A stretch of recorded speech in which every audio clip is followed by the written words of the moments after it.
Hey everyone, so today I'm back with Rick. This is our third time talking. Like everyone probably knows, our first video did very, very well, and people kind of fell in love with you. I mean, you've been interviewed by so many different people at this point, and everyone loves hearing you talk. And yeah, so it's I'm looking forward to another one of these. Maybe we'll talk today about a lot of the lifestyle factors that you think have contributed to your, good health and just feeling good through your life. So things like avoiding cosmetic products that are conventional and also just living in a way that as closely mimics nature as possible. So thanks for coming back on again, Rick. How have you been doing? I've been pretty good. I've been really busy. There's a lot of people here that have been going out of business and moving. So I've moved a few offices. I've had to clean out a few properties. I've done some repairs. I did a kitchen for someone. I've done there's always something to do. So I don't have the time that I like to, but today's kind of a day off. Things have slowed down a little bit. Nice. Nice. So before I ask you about some of the ways that you're living, self-sustainably, I guess the first question is why do you care about doing things yourself and why do you care about health? Well, I'm one of those people that doesn't like to be controlled. And the more things you can do yourself, the less you're reliant on others. And I'm not saying that other people are necessarily bad. I think that one of the things about all living things, humans included, is that there's a desire for self preservation. So everyone is always looking out for what's the best for them. They may call that selfishness, but I just call it natural instinct. So, what I want to do, I want to try to organize my life in a way that I can handle as many things as I can myself. And that way, if somebody else I know needs some help, then I have the time and resources to help them, and I'm not really dependent. Obviously, most of us will become dependent at some point, unless we happen to pass away while we're still healthy, which is one of the Mhm. reasons I started the diet because I figured it'd be better to die of a heart attack quick than to slowly degrade into something that was dependent on others. Yeah. So that's the main reason why I believe self sufficiency is important. Plus, it's a learning experience. The more things that you can learn to do yourself, I think it's better for your brain in general because you don't become specialized. That's one of the things I notice about other people my age. They've fallen into a certain pattern, and it's very difficult for them to get out of it. Mm. Cool. Okay. Well, let me ask you this, because a lot of people are gonna say, well, they don't believe that it's gonna come down to a point where they don't have access to these products that they could just go buy in stores for much, much cheaper. So, do you think it's worth it, like being able to do all these things yourself and taking the time to do it when you could just go to a store and get those things? Sure, I mean, obviously, it's way healthier to do it yourself and use animal fats for things like this. But I guess just to put that aside, do you think it's still worth it to acquire the skills? I think so. And there's a couple of reasons why. I mean, obviously, one reason is you really do save money when you do it yourself, but that's not the main reason. If you happen to be someone that was working some high stress, high paying job, it wouldn't be worth your time to go and collect fat to make lard or tallow and then try to make your own products. It's much cheaper just to go to the store, just order it, get on Amazon and order it and have it come right to you. But the second thing that really, when I think about it, it's worth it because you have more of a connection. It's not Mm, like, well, people go to the store and they buy food, they have no idea where it comes from. You have a connection. So you may be cleaning yourself with some soap or putting something on your skin and you don't really know what's in it. I mean, you look at the ingredients, there's sodium, lauryl sulfate and all these preservatives and you don't know what this is. But when it's something that you made yourself, you can just say, "Oh, there's some lard in there or maybe some plant oils." I mean, I'm not totally against plants. I process coconuts all the time. Coconut oil makes an excellent soap. So just knowing where it comes from, in my opinion, that's a good thing. yeah. How do you make lard? Lard is very easy. All you got to do is get some pig fat, and you can use either a pot or a crock pot.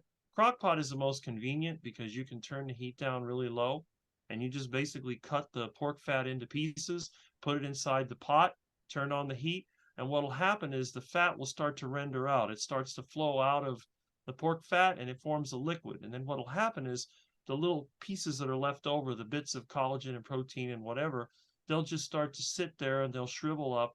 They may darken. And if you like pork cracklings, you can just take those out and you can put them into an oven and bake them and make yourself little pork chips, or you can do what I usually do, just give it to the ducks, let them eat it. But in Yeah. the end, you're left with a liquid that's slightly yellowish. If it's beef tallow, it may be somewhat clear if it's pork fat. And then you just pour it through a strainer and put it into a container and put it in the refrigerator. And any water that's still present will sink to the bottom. And you end up with basically a white fat on the top. Cool, cool. Yeah, I was looking into the fats that have been used through history, and it's really mostly been lard for the past few hundred years. I thought it would be tallow, but it's been lard. Like everyone, for the most part, it seems like had a pig in their backyard, and the pig is kind of like a garbage disposal, and they feed all the scraps to the pig. And there's really no waste that way because there's no processed stuff, and it's just a waste-free world where the animals feed on your waste that you just can't use yourself. So yeah, no, it's pretty cool. What are your I guess kind of as an extension of that, what are your thoughts on like the concept of using animals to just like actually heal the environment, contrary to the belief that animals are harming it? Well, unfortunately, I'm still living in the suburbs. Once I move to a rural area, I may be able to get some pigs, but I've done something extra, a little different. I've been using the neighborhood ducks as a garbage disposal. And I encourage everyone I know, when you have food scraps, don't throw them in the garbage. Bring them over to my house and we'll feed them to the ducks. And most of the people I know, they have kids, and all kids pretty much like animals, especially ducks. They love to look at the ducklings. They like to feed the ducks. You go to the lakes around here and they always have signs, don't feed the ducks, because they don't want people feeding ducks. But it's just natural for us to want to feed animals if they're coming and asking for food. So by having animals around, it's like a composting system.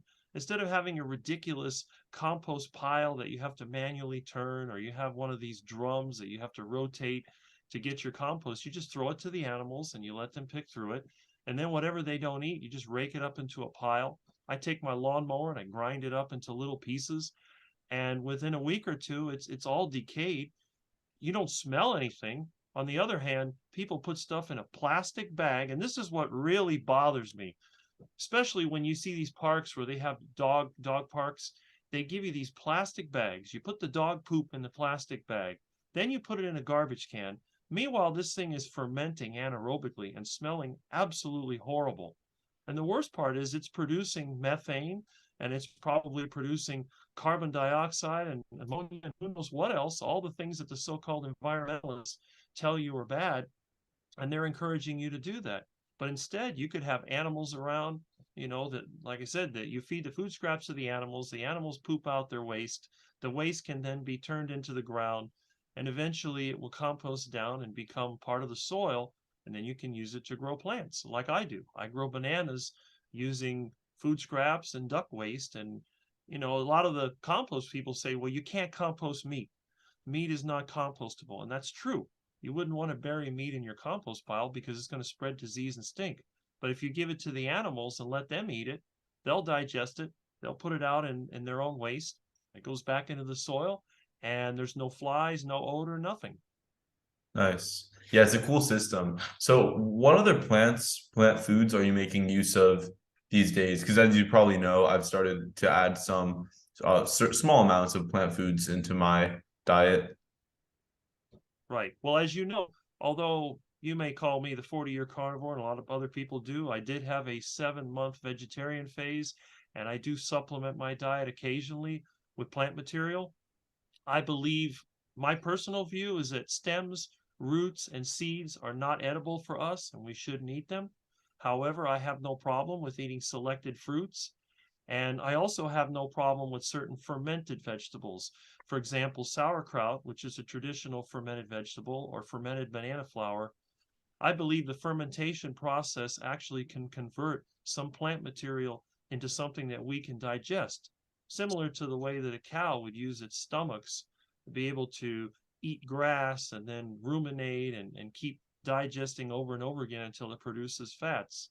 So what I use normally is just selected fruits. Now, I haven't had any fruit in probably 3 weeks. The last time that I had fruit, I had some oranges on my orange tree, and I was eating an orange a day. And then right now, I'm looking out the window. I see a bunch of bananas that'll probably be ready in about 2 weeks, and another one that's coming out. So when the bananas are ready, I'll give away probably 3/4 of them. I may eat one banana a day for a few days. Um, I have some plantains that'll be coming out. I may go ahead and cook some plantains. I'd like to. I generally fry them in tallow. That's the one thing.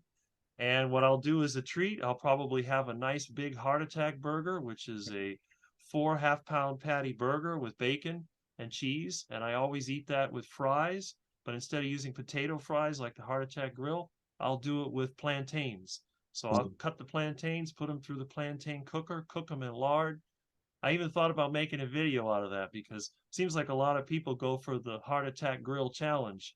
Mhm. So, but that'll be one of the few times that I'll eat a plantain. I haven't had one this year yet, but again, when they're in season, I have no problem eating them. You should start making more videos. A lot of people would be very interested to see what you have to say, and I think your channel would do very well too. It's funny you mentioned that. The reason I haven't done it is because I'm using such primitive equipment. I have this crummy little webcam, and I have this really old laptop, things like 7 years old. And I really haven't had a lot of time because I've been so busy.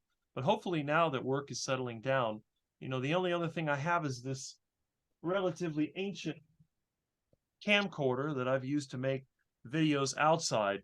So my equipment is somewhat primitive. But I have noticed more subscribers, even though I haven't made any attempt to make a lot of videos, and I seem to be getting 1 or 2 subscribers a day.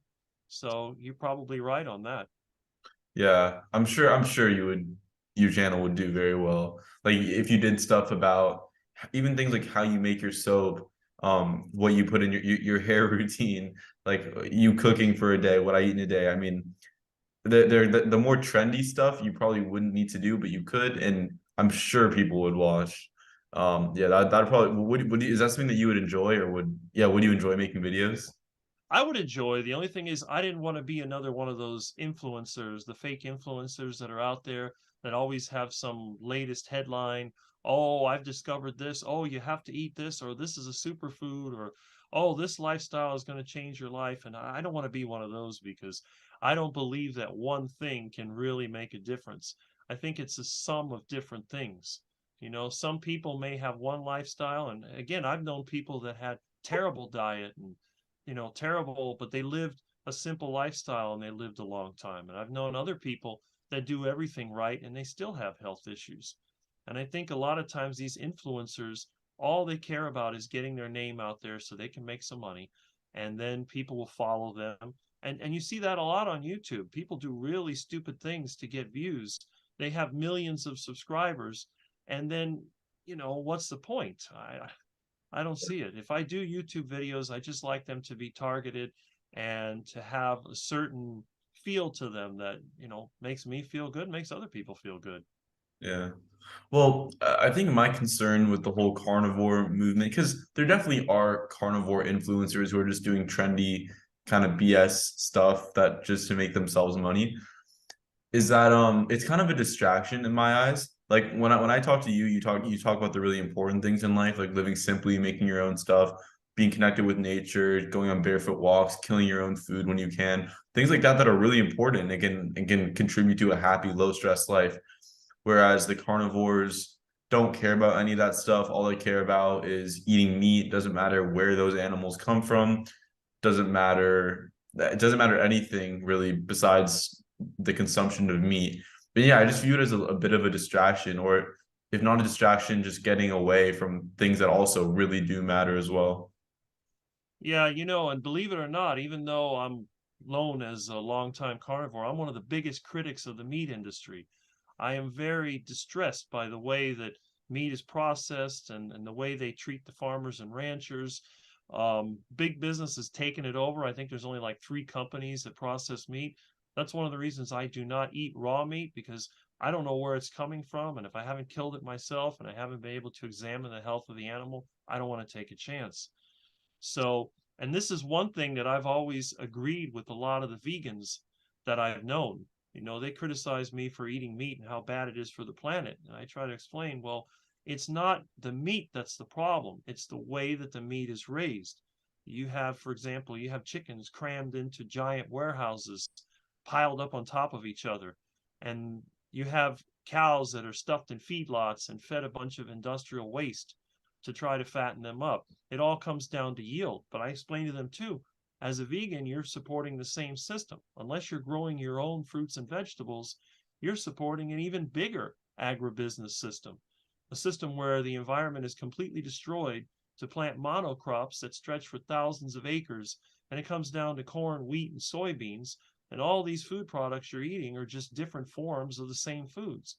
So, like you said, a lot of the influencers, they're just saying all you got to do is eat meat, just eat ribeye steak every day. Well, that's great if you can afford it. And if you don't mind the fact that a lot of it is coming from these big corporations. But my approach has always been, yeah, I have to eat a lot of this industrial meat, but why not find other things that I could eat? Like you said, if I could catch it and kill it myself, that would be great. And then the other part is, don't be so stressed out all the time. A lot of these people, their main concern is making money. That seems to be the number one concern that most people have. And I try to tell them, being poor isn't the worst thing in the world. There's a threshold. There is, when you're homeless on the side of the road, that's not a good thing. But on the other hand, you could be super rich, you could be a YouTube influencer, you could be whatever, have a website and have all your followers and all the people that you're coaching and doing all this for. But in the end, it really comes down to the money. You don't know these people. And I mean, I think a lot of them aren't really that interested in communicating with them. This is Yeah. one of the reasons why I only subscribe to YouTube channels that I've personally contacted. So if I go and I make a comment on YouTube and someone contacts me back or responds, then I'll automatically subscribe. But if it's one of these big channels, where you have millions of subscribers, I make a comment over and over again, never get a response or anything, I don't join. Eventually, I don't follow them anymore. Yeah. So that's the way that I see it. Yeah, no, it definitely makes sense. I think I've heard someone said like some people are so poor that all they have is a lot of money. It's like when all you care about is money, it's like your life doesn't mean much. And yeah, on the topic of the environment thing, I mean, I think carnivore is just as bad as veganism environmentally because the problem is you isolate the two systems instead of merging them together. So you with veganism you isolate monocropping and that's it. And with carnivore, you also have the monocropping because that's what you're feeding the cows that you eat, and they just need to be integrated together. Like that. That's just the most obvious thing. That's the key. Bringing plants and animals. It's an ecosystem. Well, that's true. And the thing is that plants are the foundation of all energy, all life energy, because they're the only living thing that can convert solar energy into chemical energy. So everything starts with the plants. But then from the plants, well, obviously you have the herbivores that are able to process the plants, but then you have other forms of life that are not able to. And that's why we have predators. And one of the things that I've had to argue with several vegans is they say, well, we should never hurt animals. I said, well, here's the thing. Whether we exist or not, animals are going to be hurt. And so I asked them, I said, well, how long does a deer normally live in the woods? Does it live 20 years? No. Most of the time when they track deers, the studies I've seen, they say they don't live longer than 5 years. So animals in the wild never live long enough to get old. So the question is, what happens to them? Well, obviously they're born, they grow up to a certain level, they're going to die of something. What are they going to die from? Are they going to die from disease? Well, some of them do die from disease, but most of them die from predation. So some animal, a predator, around here it would have been the Florida panther, but depending on where you are, it could be a lion, it could be crocodile or whatever.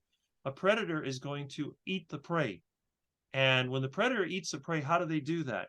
Do they do a nice quick kill? Of course not. They're going to grab a hold of it and they're going to try to rip it apart and do whatever they can to eat it. Yeah. So it's totally different than what we do because normally with humans, I mean, when you hunt an animal, you're going to go out there. We don't have the fangs, we don't have the claws, we don't have the ability to rip them apart. So if you're going hunting, what do? You go with a rifle or a bow and arrow or whatever you happen to have. And you want to kill that animal as quickly as possible, because if you don't, if you only injure it, what's it going to do? It's going to go away somewhere and die where you can't get to it. And all you're going to be doing is feeding the predators. It's like when I go to kill an iguana. I know a lot of people that shoot iguanas because they're such a pest, and they'll shoot them with a pellet gun or whatever. And then the iguana goes away somewhere and dies. Well, when I want to hunt an iguana, I want to make sure that I can get it. And the quicker the kill, the better. Hmm. Because once it's dead, then you can catch it and you can start processing it. And it's the same thing with the duck. If I'm going to eat a duck, I'm not going to go there and wrestle around with a duck and try to make it, and get all full of adrenaline and taste bad. I'm going to put it somewhere and I'm going to take it out as quick as possible. So, and if you've seen, like in the neighborhood, ducks get run over all the time. I'm sure that's not a good way to go. Some of them get eaten by foxes or, other animals. So the question is not, are animals going to die? The question is, how are they going to die? Yeah. And the other thing too is that if there are no predators, the population of animals will increase and increase and increase and increase. And what will eventually happen? They're going to run out of food, they're going to get disease, and they're going to die.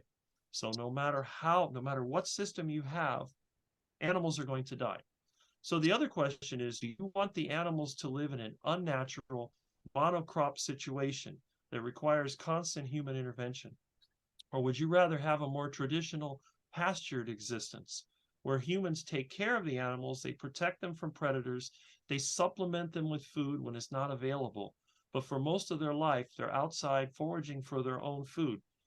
And of course, the animals eventually pay a price for that because sooner or later they're either going to be milked or they're going to be turned into food. Hmm. So it's not a matter of, like, a lot of the vegans will say, well, we're trying to support the rights of the animals. Well, the thing is that no matter what you do, animals are going to live, they're going to die. The only way to not have animal suffering is to kill every single animal on the planet. And I don't think any vegan would want to do that. Right. Right. And it's interesting you mentioned you don't want the adrenaline going through all the ducts when you kill them. Do you think that how an animal feels when it dies is going to play into the health value of that food? Like an animal I that's believe, super stressed out and versus well, being just shot in the wild or something? all you have to do is look at a flock of birds. Birds have a pecking order. It's the same thing with most animals. The animal that gets picked on the most is always going to be the least healthy. They tend Mm, to have less fur or feathers. They tend to be, they're not as well built. Animals that have a lot of stress hormone are going to suffer. And it happens to us. I mean, I can tell you from experience that when I was taking care of my mother, and she was driving me crazy, keeping me up till 3 in the morning. And, I understand that when you get elderly, that happens. But it actually changed my whole being, even though I kept eating the same foods that I always ate. I actually gained a little belly fat. I had trouble sleeping, and my eyes were always kind of tired looking. I had like red eyes and all that. And that had nothing to do with the diet. I was eating the same diet that I always was. But I was under constant stress, never knowing when mom would need to go to the hospital or what was going to happen. And it went on. And then the same thing happened when this whole virus thing started. My mom had died and I was still dealing with stress from that. So it was a while before finally my health returned and I felt my energy back. I was having trouble even thinking about what to do next. I'd get up in the morning, I'd forget things. But so if it affects a human being, can you imagine how much it would affect an animal? yeah. Yeah, absolutely. Um, you left a comment on one of my videos, the evolution and germ theory one, and you said that you thought that evolution could be disproven just by the law of entropy. And I thought that was interesting because I had heard people talk about that as well. Maybe you can go deeper into that. And if not evolution, why do you think how do you think we got here? Well, I have no idea how we got here, and I don't think there's any way that anyone can prove it. I mean, there is a long-term belief that we were created by some external being that we might think of as a god, or some of the ancient people thought as gods.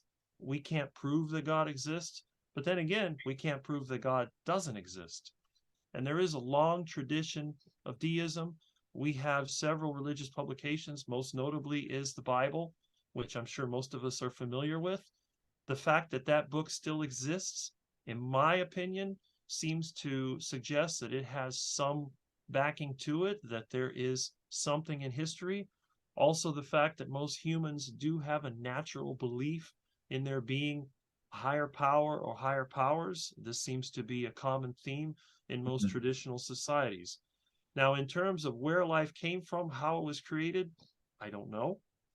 But what I do know is that life, like everything else, has unbelievable complexity. There are so many things going on. I mean, look at what we go through just trying to determine what food to eat and how to live our lifestyle. There are so many variables. And I tell everyone, I couldn't build a house by setting off a bomb in a Home Depot. It's not going to happen. There are too many things that can happen. And when it comes to living things, we know that living things, they create order because that's what they're programmed to do. They have DNA built in. You can start with a single egg. You can hatch that egg and eventually it will turn into a duck. And the duck is able to fly. The duck is able to mate. It's able to produce more eggs. So once you have that system in place, it's there. We also know that from raising ducks, there's a natural built-in adaptability. Some are larger than others. Some have different colored feathers. There's different characteristics. Some tend to eat certain foods more than others. I've had ducks that like to eat insects, and I have ducks that would prefer to eat more plant material. So there seems to be a designed indifference. Mhm. Where life comes from, we don't know, but there's a couple of things that I would like to see if evolution was to be promoted as some type of fact. We have to determine the difference between natural selection and evolution. Natural selection has been observed and can be proven. That is change within the designed in parameters of a living thing. I mean, you can see this even with something as simple as a plant. If you were to pollinate a certain plant, plant a bunch of different seeds, you'll notice that some tend to be taller, some tend to be shorter, some tend to grow in better certain areas than others because they have a designed in ability to adapt to their surroundings. And it's the Mhm. same thing with animals. The problem with the evolution theory is that it says that living things can become more complex based on what they have. And the biggest obstacle to that is a concept of inbreeding. If we take a species that is starting to become, less and less, you get to that critical point where inbreeding starts to destroy the species. That's what happened here in Florida with the Florida panther. They lost their habitat, they were hunted, there were so few left. They had to bring in cougars from out west to try to get the population up again. So you would think that if evolution was a thing, there would be no such thing as inbreeding because the DNA could adapt and it could change. And they said, well, it doesn't have enough time to do so. But that's one thing that's against it. And the other thing, when you mention the law of entropy, as you know, the basic concept of entropy, and I'm not a scientist, so I'm not trying to define it, but the common idea is that everything tends towards greater disorder. So, for example, if I built a house, even if I built it out of the finest materials, it would eventually break down. You Yeah. can go to Egypt, you can look at the pyramids. They were built out of stone and or concrete or whatever they used back then, and over time they have deteriorated. It's just normal. That's how entropy works. So when you have a living thing that comes to being, it's going to tend to change over time and it's not really going to get better. That's the thing. So I always tell people, if you believe in evolution, there's a couple of things that you need to prove before I will consider the theory to be valid. First of all, you have to prove that a single cell can be produced out of random materials without intervention. That would be the first thing to prove. Oh, that's going to take too long because it takes billions of years. Okay, let's make a compromise. How about you create a living cell from all the materials that are there? You, as a human, with your limited ability, just try to create one living cell. That's the first step. Okay, we get to that point. Now, try to get that cell on its own to create a system. That's the second step. If you can fill those two things, then I will believe in your theory of evolution. Otherwise, it's just speculation, and I am not going to believe in it. When did you do all this research into evolution, and why did you find why did you do the research in the first place? Well, it started when I was in high school, and I don't know if it was a result of changing my diet, but it seemed like after I went to this crazy diet, I became a Yeah. lot more interested in school. Before that, it was just a boring place to get picked on. And the only thing I looked at in school was a clock. I'd look on the wall. Okay, how close are we to 3 o'clock? That was all I cared about. When I got to high school, I remember I had a biology class in 10th grade. So they were pushing this evolution theory. And I've heard about it before, but I never gave it a lot of thought. And my teacher, she kept saying, evolution, evolution. And I thought about it. I thought, well, okay, maybe. I don't know. Maybe that makes sense. But then as we went through the class, then they started talking about, the idea of entropy, that things tend to greater disorder. And they were talking about inbreeding and all that. And I thought, well, how can this be? If evolution constantly increases complexity over time and gets better and better, these things shouldn't happen. So that's when I started looking into it. And of course, back then there was no internet. So I'd have to go to the school library, or I'd have to go to the Dade County Public Library, which, as you know, libraries are not exactly the best thing in the world. But I was able to get on my bicycle and go over to FIU, or University of Miami, and look through their material. And that's when I started to do the research, and I started asking people. And I actually remember there was one professor over there at FIU that I had talked to, and he says, well, seriously, we have a theory of evolution, but there's not enough proof to prove it or disprove it. So, we just teach it because it seems to be something that logically explains what we find in the fossil record, but there really is no way to prove it. I thought, well, Mhm. okay, so if there's no way to prove it, why do they keep pushing it? And then eventually it came to me. I said, well, that's because if you can say that evolution is how everything came to be, then that excludes the possibility of there being a higher power. And that way there's no competition. So the big governments, they can tell you what to do because, that this is all that we have. There's no other higher force beyond them. So that's kind of what was going in my mind. And then it started to make sense to me. I actually didn't think about it like that, as if it's a competition thing. So you have to believe the government, since there's nothing greater that can sort of like subject the government to their like authoritative, beliefs. That's interesting. Okay, that's cool. Um, what else do you know that you think besides diet that really defies the common narratives from school or just from life? The biggest thing, as I mentioned before, is a monetary system.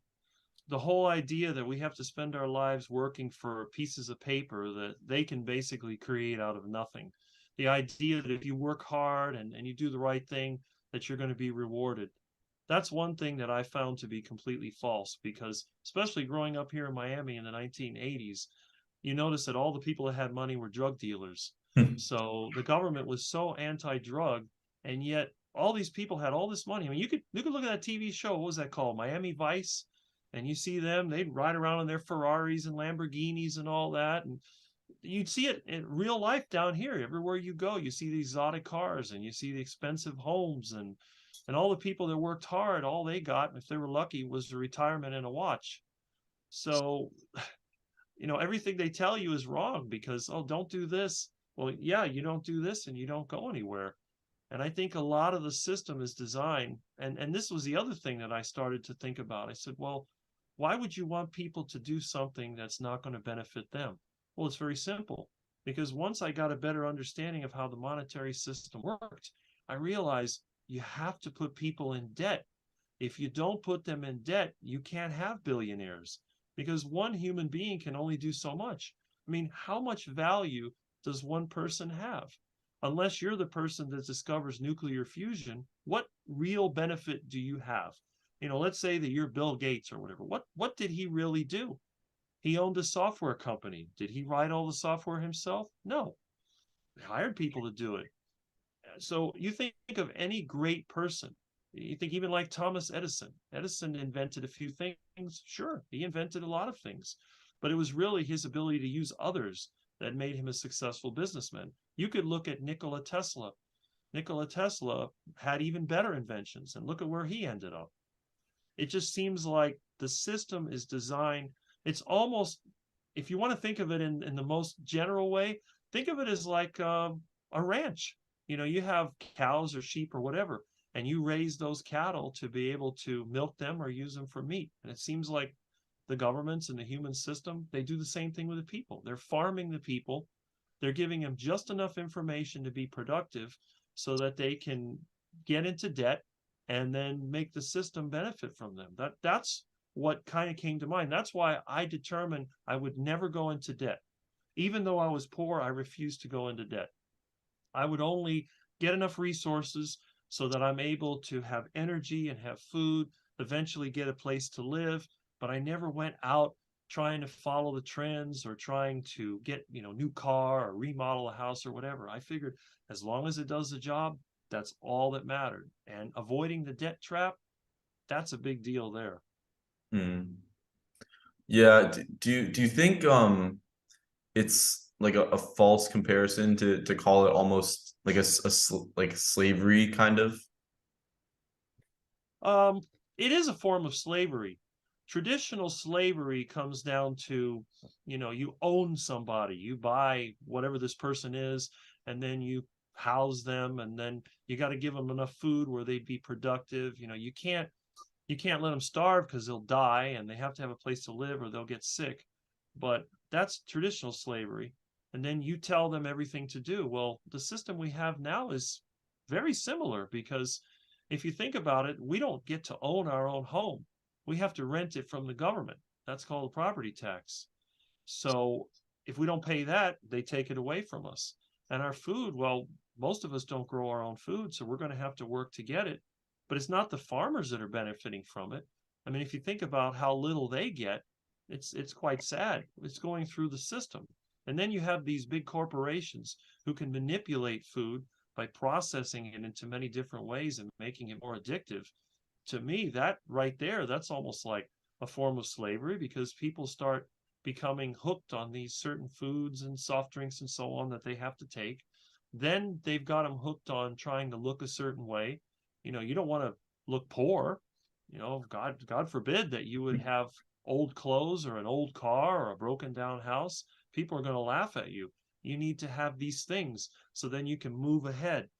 And then you have to have a certain education. Oh, we can't let you work unless you have this certain degree. You have to have these credentials. Okay. So you have that, and that's more debt. So really, when it comes down to it, a place to live, well, you got your mortgage. That's debt there. You got your college debt.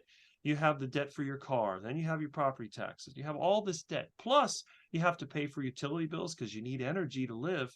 So all these things are constantly putting a demand on you. So instead of saying, well, do I want to work today? No, you have to go and you have to go to some job that you probably hate. Yeah. Get on a train or get in your car and go down there and you do your work so you can get paid. Then you come home. Well, by the time you come home, you're mentally drained. You don't feel like doing anything else. So what do? Well, you'll turn on the TV, maybe watch some, I don't know, Netflix or whatever people watch now, get programmed by that. So now you have the Hollywood complex. Then you have the sports. I know a lot of people that when the Super Bowl was out, that was the Super Bowl, Super Bowl. You know what I did for the Super Bowl? Hmm. I just cooked. I was just eating and I was going through some old papers that I had and throwing things away. I don't even bother to turn the TV on. In fact, I have a TV I almost never use except as a computer monitor. So once you get in this system, it's like a form of slavery, but it's not a hard slavery where they have you chained in. It's almost like, well, it's almost like the ducks in a way. They come to where the food is. So as long as you keep throwing them food, they keep coming back. As long as you keep giving people that dopamine hit, they keep coming back. They don't care if they go into debt as long Yeah. as they can get that good feeling. Yeah. At least with real slavery, they understand that we're enslaved, that they were enslaved, whereas in this form of slavery, people don't get it. And I think that's a pretty difficult aspect to it. I used to have definitely a slave mindset. I was very into new clothes and shoes and stuff. And now I could really care less about any of that stuff. I really just want basic necessities and the best quality, food. But besides that, I'm kind of easygoing. But so do you think we are moving more towards slavery? It seems to me like we're just getting deeper and deeper into it. And what are your sort of predictions for the future? That's a good point. Actually, I think in some ways we're moving away from it, but it may be the people that I'm around. It seems like society is starting to divide up. Now, obviously, you have the left and right people. Those, you have the ones that are, I guess you call woke, and then you have the ones that are ultra conservative. They're all pretty much in the slave mindset. But then you have other people that don't quite think like either one. And I'm starting to see more and more of them between what I know personally and what I've been contacting through, well, obviously through the internet.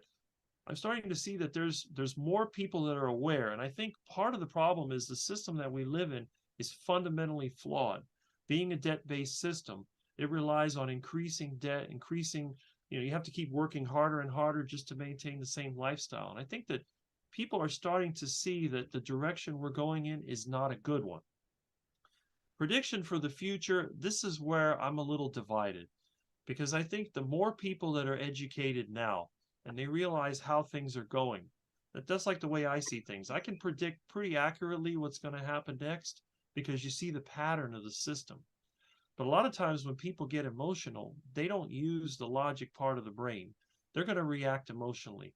So the media and the system that's out there is going to put out some kind of solution. It's like what we saw with the virus. As soon as the virus became a thing, what did they do? Well, they had everybody scared. You got to cover your face with a cloth and you got to get the shot and all that. And people were thinking completely illogically. Even people that I knew, they're over there pressuring me. Oh, you need to get the shot. You need to get a shot. Look, I've already been sick. Just calm down. It's not an emergency. But when people get upset, let's say that you got this war going on over there. Let's say that there's a nuclear strike. Well, that changes everything. Now everybody's going to be afraid. And they laugh at me. Oh, it's crazy. No one's going to care. I said, you just wait and see. That's what happened in 2020. Once people became afraid that, oh, they're going to get this virus and die, they began to act very irrationally. They were getting mad. Oh, no, you need to do this. You need to do that. And so what happens is a lot of times, like you said, people are their slaves. They don't know it. But when they become scared, then that's when the slave mindset kicks in. They say, oh, I have to do what I'm told because there is no other option. And of course, in time, we find out that what they told us to do was not totally correct. And then by then, people have forgotten about it. Then they move on to the next thing. So I think what's happening right now, obviously, it's like this whole carnivore movement. I think that it's growing by leaps and bounds. It just seems to be in the last couple of years, it's just getting bigger and bigger. But what's going to happen? The same thing that happened with the vegan movement. It started out with hippies growing vegetables, and what did it turn into? It turned into a big corporate, system. Yeah, And yeah. I think that's what's happening here. The carnivore keto diet is going to become corporatized. It's going to go through a wide phase where it gets very popular, and then it'll die out. And the same thing is going to happen with the world in general, with the economy. Right now, we see that the central banks have been slowing down the money supply. They've been letting interest rates increase little by little. Eventually, it's going to lead to an economic disaster. People are going to panic, and then they're going to turn the money printers back on, and we're going to be back in inflation again. This cycle just keeps going, but it gets shorter and shorter. And you'll notice that things get really good and really bad and really good. They used to take 10, 20, 30 years. Now it happens within 5 years. The cycles are going to keep getting shorter and shorter. It's just like when your car is out of control. You may steer one way and the other, but you hit the slippery part of the road, and what happens? It starts going back and forth, and Mhm. people overreact. They try to steer their way out of it and hit the brakes, and then bang, it all crashes. So my prediction for the future is that things are going to get more and more unstable as time goes on. But the question is the average person going to just sit back and take a different path, or are they going to follow along on this train before it derails? Yeah, from what I've seen, I think they're gonna follow along, just because of all the other things that they followed along with so far. Like, I mean, if we're gonna use past patterns to predict the future, wouldn't we look at all the things that people have believed that are false, and then sort of figure out that they're probably gonna believe more of this stuff in the future, unless there's some sort of change, and especially with the bad food supply, how mentally ill people are, I think you gotta assume that people are only going to become more gullible and more like people are becoming more atheistic as well, especially my generation. So they don't believe in anything besides what the government says, that there's no competition really. So yeah, that's my guess. Also, what are your thoughts on all the 15-minute cities stuff, what's going on in China, and just these ridiculous like impositions of control. I'm not familiar with the 15-minute city concept. Is that where people only live in a certain area and never leave that area? Yeah, where they kind of isolate you to, I believe, a 15-minute radius, and Okay. or not even a 15-minute radius, it's just really, really small cities that you can't leave, just more and more control. Um, yeah. That concept has been around for a while. In fact, I remember back in the 1990s, there was another name they had for that. I have to remember what it was called. I can't remember offhand. But the idea was that you were limited to a certain range. You wouldn't go beyond that in your normal life, and that was a way of reducing traffic and reducing energy expenditure, Yeah. which, in a way, I can understand. And this is the thing, a lot of these ideas they come up with, they have good motives at their root. But the problem is they lead to increased control. And the worst part of a system is central control. All we have to do, I mean, you're probably not old enough to remember it, but look at the Soviet Union. If you look at how things were done in the Soviet Union, everything would always fail because they would try to make plans so far ahead of time. And what would happen? Well, the plans didn't work out because the world is constantly changing. The Mhm. idea of a central planner telling people what they need to do is the worst thing that I could ever imagine because you're getting rid of all the adaptability, you're getting rid of the resilience, and you're ending up with a system that could easily fail. The fact that you want to control where people can go, that just seems like, well, it's like you said, it's almost like slavery. It's like being in prison. Instead of being in a prison with walls, you're in a virtual prison. You can only go so far. And this is one of the reasons why I've always been against carrying a cell phone around with me. Because even though, I mean, technically you can go wherever you want, that cell phone can track you every place you are. So if they wanted to know where you were, it wouldn't be that hard to do. And if people were using cell phones or scanning QR codes to do everything, they could easily implement a digital currency. And then once you go beyond a certain point, that digital currency no longer works and you're basically stranded. So that's another thing that I've been worried about for quite some time. And I do think it's in the future. Yeah, it seems like they're rolling out the 15-minute cities, and also the like the central banks in the UK are starting to look into digital currencies, as is it seems like the central banks in the US. So that's really concerning to me. I definitely that would really suck because then they could start doing things like controlling our meat consumption. We can only get a certain amount of meat, and yeah, that would be kind of a disaster. Um, Another question I have for you, I'm gonna have to spell out the word because it might get flagged. So CHEM trails. Because so you talk a lot about the sun and the sun being this ultimate force, and they're rolling out these. It seems like to me that they're doing these CHEM trails to reflect the sun through geoengineering to stop the warming of the climate allegedly. Do you have thoughts on that, and do you believe that they're real? I don't know. That's a good question. I suppose it's technically possible, but I've never seen any evidence. I know there's a guy, I think his name is Wigington, or I forget. There's someone that had talked about this. I don't know if you've ever looked at what was that guy's name? Greg something, um, the Greg channel. I forget. Oh, I Greg think you know Hunter. your talk. Greg Hunter. Greg Hunter. He used to be on YouTube, but I think they took him off. And he's had several of these people talking about those atmospheric conditions. You do see occasionally, like even on the local weather radar, that there is material that they distribute in the atmosphere. I don't know what they do it for. They call it chaff. But and the one thing that I have noticed in the last 10 years or so, when you look up at the sky here in South Florida, it's not quite as blue as it used to be. It's been more like dirty. It's hard to describe. This is what people tell me because I've started looking into this a lot, and what everyone says is that when they grew up, the skies used to be very clear and blue, and now there's this sort of like layer there. Do you so like the opposing theory is contrails, so like condensation trails, but wouldn't from your understanding of I guess physics and stuff, wouldn't water just like dissipate into the air and it wouldn't leave any residue if it was just condensation?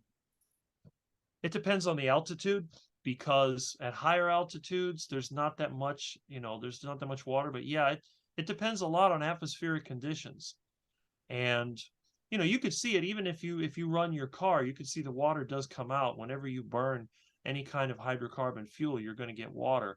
The only thing about those that is a little strange is that sometimes the trails just sort of sit there. And normally, like you said, if it would be just water vapor, they should dissipate rather quickly. Also, the spectrum that they put out, sometimes it may be a little bit more white than blue. Normally when you have water, you're going to get sort of a rainbow effect. So, I mean, it could be particulates, like diesel particulates. I mean, who knows? I'm not sure exactly what it is. I don't think that there is enough. The atmosphere is so big. I don't think there would be enough material to put up there to make a deliberate change. But I think that just through the normal use of all this aircraft, there's a lot of material that's being deposited there, plus all the pollution that we have around the world.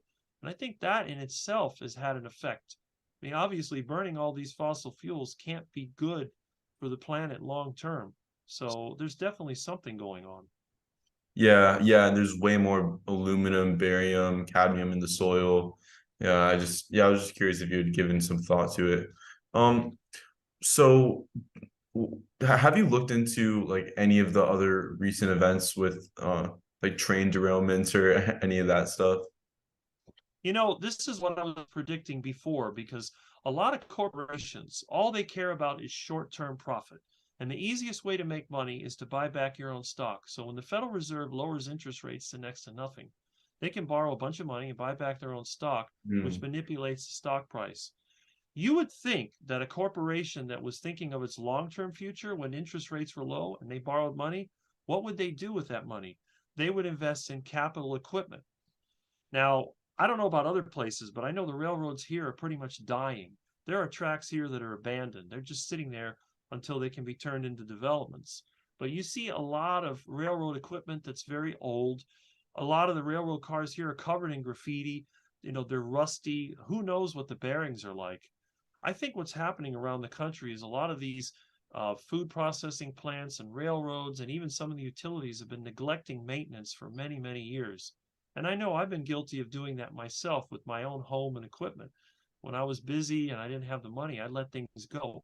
But when you neglect maintenance and you don't upgrade your capital equipment on a regular basis, what's going to happen? Well, when you're not using it, it doesn't matter. But when you start using your equipment more and more, everything starts to break. Like for example, my Bobcat sat for 4 or 5 years while I was taking care of my mom. When I needed it, the first thing it did was break. It blew a hose. Then I had a leak. Then I had a bearing fail. Everything just started falling apart. And I Hmm. think that's what's a lot of what's happening. It's just a lot of neglect. They're not investing. They're trying to cut workers, because what's the easiest way to increase your profits? Cut back on maintenance and cut back on your employees. And then that causes your stock value to go up. So when your company only cares about increasing stock prices, everything else suffers. I mean, you could look at a big company like Sears. At one time, they were a major retailer. What are they now? Basically nothing. Yeah, they're bankrupt. I Occasionally, thought they were bankrupt or something. they're bankrupt. There's still a Sears not that far from me, but it's like a ghost town. I think they're just keeping it open until they can find the right developer to buy that property and turn it into another condo. So we see a lot of the infrastructure of the country falling apart because most of these corporations were more interested in buying back their own stock. I mean, think about it. When you pay somebody a high wage, they're going to pay a lot more tax than when they get a capital gains on a stock. And if you're really smart, you can never sell the stock. All you have to do, you buy the stock and you borrow against it. You get to spend all that money that you borrowed, pay an ultra low interest rate, live high on the hog, and meanwhile, your company's falling apart. What do you care? Okay, it goes bankrupt. Then you can liquidate it to somebody else. But by that time, you've already made the money. Do you think if you really wanted to, you could make a ton of money just doing like with what you know if you wanted to? Well, it's funny you mentioned that. I got a couple people I work with, and they're always teasing me like, Rick, you're an idiot. Why do you live like this? You could be super rich with what you know. I said, well, because there's one little problem. Because I still have some kind of moral fiber. And I do believe that there is a God, and I believe that everything that we do, we're going to be judged on. So if I was to do that, sure, I could get rich, but then what am I going to do? Okay, let's say I have a bunch of money and I have the biggest ranch you could ever imagine. I have 2,000 acres of prime land and I get to eat prime rib and ribeye every single day. Okay, that's great. But what's going to happen? Eventually, I'm going to die. And then what? What's left? Nothing. It's just one of those things. I'm not saying that there's something wrong with getting rich. I mean, I think everybody should be rich. And if it wasn't for the central bank debt-based system, we would all be rich. Because with technology and with what we have, we could all live really, really well. Nobody would have to live in some shack anywhere.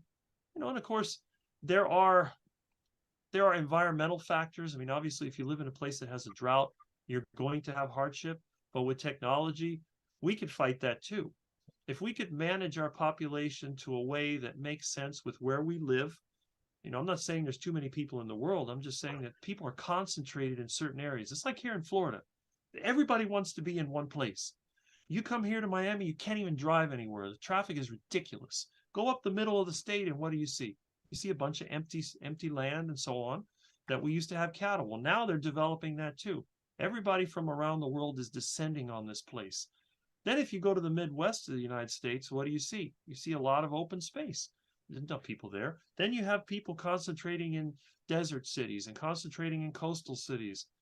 It just seems like I don't know what causes it, but there's a certain, I don't know if it's a mental thing or if it's just the way that the system manipulates people, but they get this mindset and they concentrate together. And then what eventually happens? Well, they self-destruct, because then you have all these people fighting for these limited resources. But there's plenty of resources in the world right now to support everyone with at least a decent lifestyle. Now, if you have super rich people, okay, but it takes a lot of average people to support those super rich. For every one billionaire, how many normal workers does it take? 1,000, 10,000, a million? We don't know. But this wealth gap is a big problem. So again, if you or I were able to get really rich, what would we do with the money? Well, most people that have a lot of money, they spend it on themselves instead of spending it on something else. Now, there's one thing that I would like to do rather than being rich myself. What I would like to do, and this is something I've thought about for decades, I would like to get a group of people together. And I'm not talking about starting some commune. I'm talking about taking over a county. We find a county somewhere in this country. You get our people to basically to set the tone of what's going to happen. Hopefully it'll be agriculture. And then just have like-minded people keep coming in and see what happens. Now, unfortunately, I believe that it'll eventually break down, because anytime that you get a group of people together, corruption always finds its way in. That's just the nature of the world we live in. That's another reason why I believe, in the good and evil and so on. Mm-hmm. But it, at least as an experiment, I haven't seen anyone try to do it. I mean, organized crime has done it. There has been organized crime. They get their people in the government so they can commit crimes with impunity. But I've never seen it done the other way, where a group of people try to move to one area and try to set the tone, both the economy and the way that the laws are enforced. So that way it encourages this sort of permaculture self-sufficiency rather than the typical county, which has its code enforcement to discourage any kind of self-sufficiency. The whole zoning concept, where you put all the houses in one place and you put all the businesses in the other, and then you have this commuting back and forth. This is one of the main reasons we have the problems that we do. But I've never seen anyone really try to work against that. Every time that they try to get together, they get together in a limited group, and it always ends up breaking down. Yeah. No, you said some cool stuff there. Like, with technology, if everyone were to be honest and there were no evil, then we could do a lot of cool things with it. Like we could just have the internet and have access to the perfect, correct information, because there would be no evil people to manipulate or conceal anything. But I guess I think about this a lot. Like, is the world a better place because of technology? Because yeah, well, it gives us the room to do cool things and find cool things. It also gives really, really bad people the opportunity to capitalize. And I almost think that simplicity and a lack of this new stuff that is a double-edged sword would be better. What do you think about that? Well, as you know, I'm a big fan of technology. I love technology, and I think that it has improved our life tremendously. The fact that I could get in my car and drive somewhere 100 miles away instead of having to walk there, that's a big deal. The fact that I have electricity, that I can have light when I need it, the fact that we have internet, the fact that we have telephone. We have so many more options that we didn't have before. But again, as you said, it's all in the way that we use it. It's really up to us when you think about it. How Yeah, are we going to yeah, use that technology? And yeah. that's the one thing that people don't accept the responsibility that it's in their own hands. And it's true of anything. Everyone says, well, with the technology, they can spy on us. Yeah, that is true. But with the same technology, we can work that against them. If they want to spy on us, we could have technology that makes them think that we're in one place when we're in another. There are ways that we can encrypt data. Back when we had only books, if they burned the books, we wouldn't have any of the information. But if we had everything on a small chip, we could hide that anywhere. There's just so many more options that we have. We have the option of getting correct information. It's actually more difficult for people that are pushing propaganda to get around the real truth, because any person now, if they wished, they could communicate with somebody else.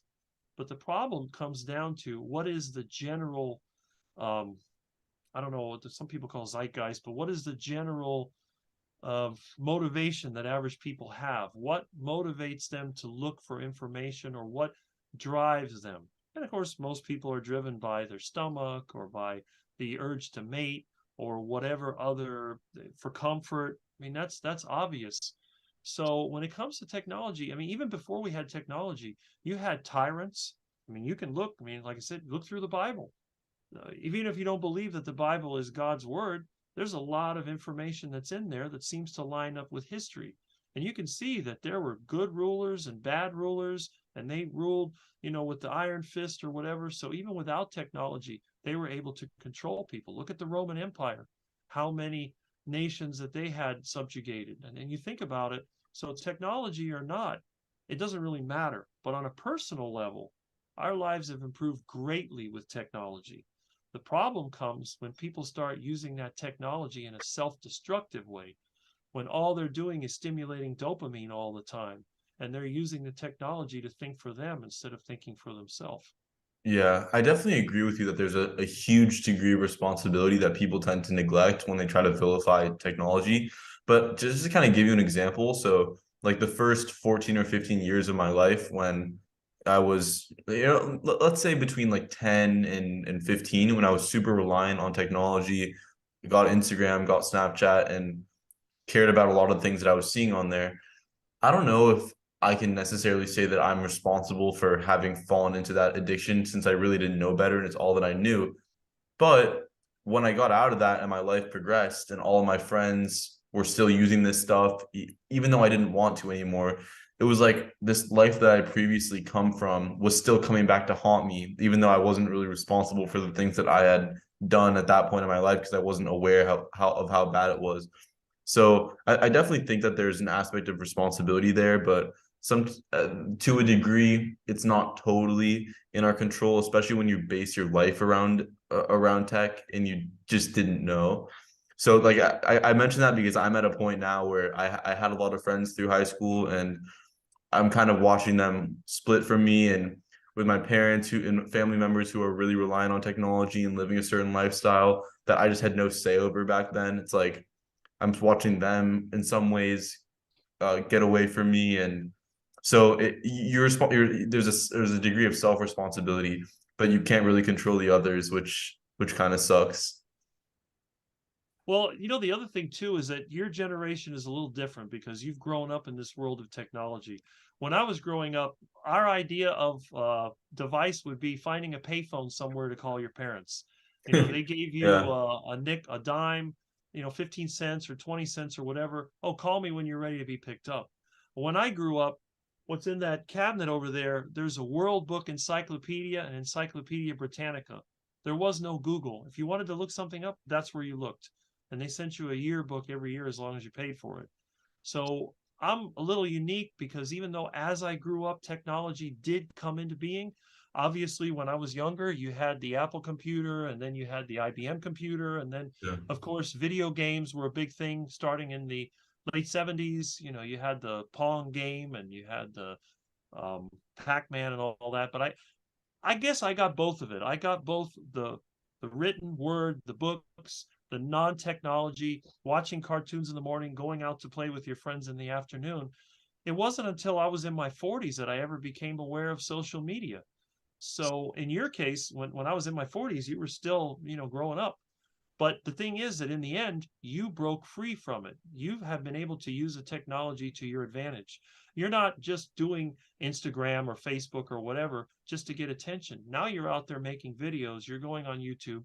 You're getting some people to follow you, and other people are getting mad at you. And that happens all the time. I mean, you can see the people that are addicted to social media, when you don't participate in social media, they start to cut you off. I've known people like that too. They're in social media. I don't do social media. It's very rare that I'll look at it, but some people are just addicted to it. And their phone, every time that phone goes beep, beep, makes a little noise. Oh, look, and then somebody's sending them a message, or they're liking something they posted or whatever. And to me, that's not even important. I don't care. I mean, I do look when I usually, like in the morning when I get up before I go to work, I'll check out, see what's on YouTube. When I come home, I like to eat my lunch. I like to take 2 hours for lunch. And people are like, why do you waste so much time eating lunch? I said, look, I'll get up at 8. I'll start work at 9.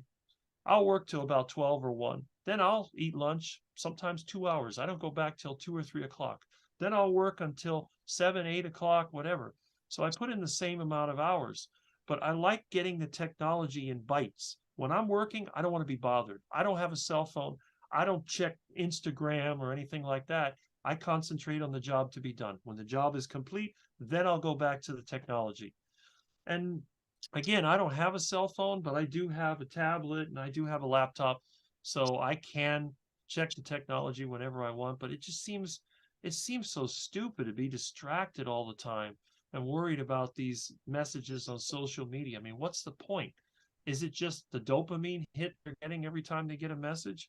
Or are they really that lonely and they don't really know what to do? Yeah. Yeah, I agree with you. I mean, I like when I started the YouTube channel, I would check every single morning to see if I had new comments or new subscribers. And now it's at a point where I would much prefer to just keep my life calm. I make the videos that I want to make. I do the research that I want to do. I do keep my phone with me at all times, but it's on airplane mode whenever it's in my pocket, so I can't get a notification, which is so nice. I love Mm-hmm. that. I'm so happy that I did that, and I don't have EMFs radiating on me, which I think could be pretty damaging. So I'm trying to live my life as best I can with that You know, mentality. it's it's funny you mentioned the EMF, and I wanted to mention this before, but you probably know that all my devices are wired. But I do have a Wi-Fi adapter that's up on the wall, so when somebody comes over, they can use their wireless device. But a couple of times I forgot to turn it off. And believe it or not, it was harder for me to fall asleep when the Wi-Fi device was left on than when it was turned off. Now, I don't believe that EMFs in general are negative to your health, but I do believe that Wi-Fi in particular, I guess because of the high frequency that it runs at, it can affect your sleep. Because I noticed that I was getting up and I wasn't sleeping as soundly, and I thought, why am I having trouble sleeping? I'm not sick. And then when I went through the living room, I go, oh, I left the Wi-Fi adapter on. I turned it off. The next night I was able to sleep just fine. I thought it couldn't be that simple. So I did it a couple more times and the same thing happened. So there must be something to that. Yeah, absolutely. I was watching. Do you know who Frank Tufano is? I've heard the name. I may have seen a couple of his videos, but I haven't really looked at it. Yeah, so he's super big on EMFs and he talks about it a ton. And I think he's so right about this. He said that he's consulted with people who like this one guy he talked to would wake up every single morning right before a ding, like right immediately preceding a ding.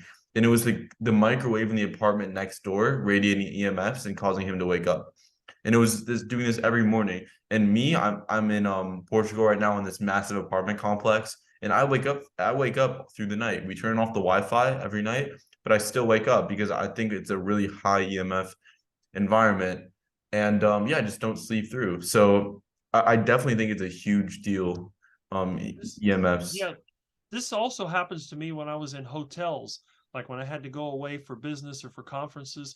It's very difficult to sleep in the hotel. And I noticed a few years ago that I was in a hotel and I kept hearing, I guess somebody's phone would go ding, it had like a notification. And every now and then I'd wake up and then I hear ding.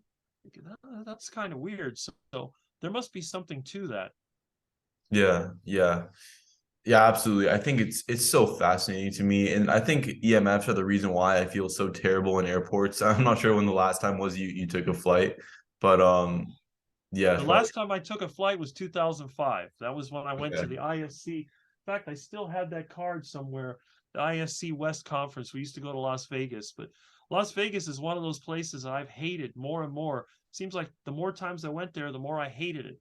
It just, yeah, as they corporatize it, it just, back in the 80s when I went to my first conference, it wasn't that bad. They had all these motels that were like 2-story and you had grass and trees and stuff. And then they turned it into like a New York City of the desert. And yeah, it just, I can't stand the place. I don't even want to think about it anymore. yeah, I agree. No, but the reason why I mentioned airports is because I feel terrible in them. I feel terrible in train stations, super high EMF places. Like I really feel bad. So yeah, it's an interesting field to examine more. There's one thing though that it's a little strange to me, and I think it's frequency dependent. I have neon lights in my bedroom, which I actually made a short video of it. And that's a high voltage. There's a lot of EMF coming out of that, but that doesn't affect me one bit. I have these, they're like red neon lights that are over the bed. There's a big transformer off to the side, and you can measure with an EMF meter, but that actually helps me sleep better. When I run neon lights before I go to bed, I get in more of a, if I get stressed out, I turn those on and it actually reduces the stress level. I don't know if it's a red light or what it is, but I've had that for years. I've had neon lights all over the place. It seems like Mhm. it's just the Wi-Fi. The Wi-Fi has a really bad effect on me, but Yeah. that high voltage lighting, it doesn't bother me one bit. Mhm. I'm thinking about getting some EMF blocking clothes to see if that does anything. Like if I sleep in them in a high EMF environment, maybe I'll sleep better. So yeah, I'll do that experiment at some point. Um, yeah. All right, Rick. Well, this has been great.